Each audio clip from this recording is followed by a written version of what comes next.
Good morning, everybody. My name is Abhigya Ori, and I'm a faculty of Law and Governance in Jyoti Vidyapeeth Women's University, Jaipur. So, in the last session, we discussed the topic of absolute and strict liability in torts, and today we'll be moving forward to the next topic, that is vicarious liability. So, vicarious liability in layman term means when a person who has assigned somebody else to do some work for him, or a person who is superior to another person, takes responsibility if any action is done in the due course of that work that was assigned to him.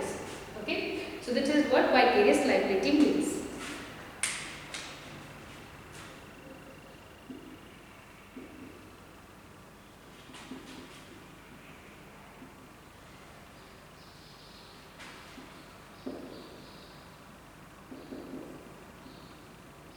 Vicarious liability in the tort law works on this maxim. This is the most important maxim, which is the basic principle of vicarious liability. What this maxim actually says is that if you have assigned the work to a person and an offence is committed by that person during that course of work or keeping that course of work in mind, then the person who is assigned the work is responsible. So now there are some basic essentials that are there which are necessary to be fulfilled for a person to be vicariously liable for another person. The first essential is there has to be a legal relationship between both the people.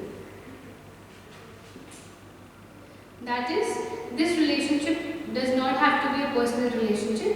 What legal relationship means is that there is a transaction of profit and gain between the both of them. For example, a principal and an agent, a master or a servant, an employer or an employee, or the people who are partners in a firm, or the people who are a director or an employee in a company. So again, that becomes an employer and employee.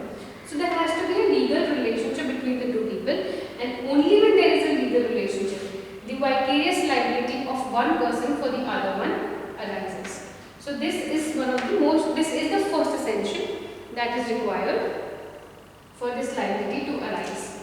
The second most important thing is that the offence that has been committed by this person has to be during the course of work.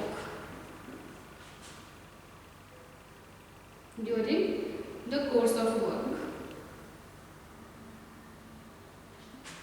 For example, if a person has his office timings from 9 to 5 and he commits an offence at 10 p.m. in the night,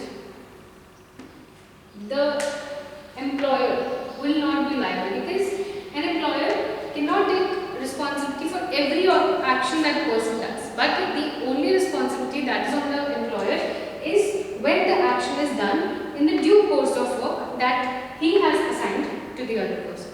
So this is the most important two essentials that are required. These are the essentials that are required for a person to be vicariously liable for another person. Okay, and this is the principle on which vicarious liability arose. The modern principle which vicarious liability keeps in mind is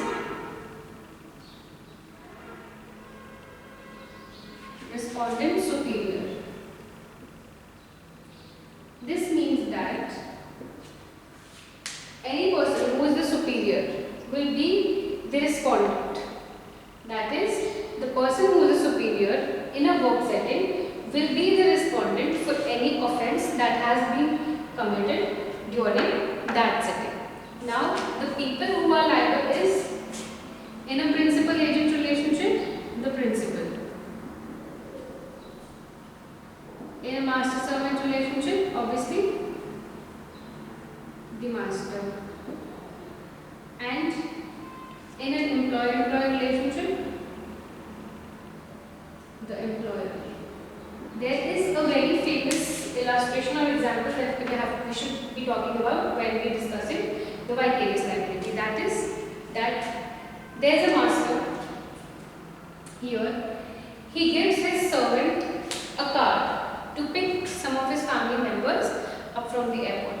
So during that journey, this servant or this master he gives a lift to a lady and drops her off to the airport, and during that ride, he commits an accident and the lady is injured. So now the lady seeks compensation from the master, and the master says that obviously he did not assign this work, so he shall not be liable for it.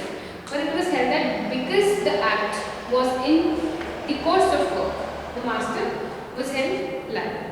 So this is all for vicarious liability. We'll discuss the next topic in the next section. Thank you.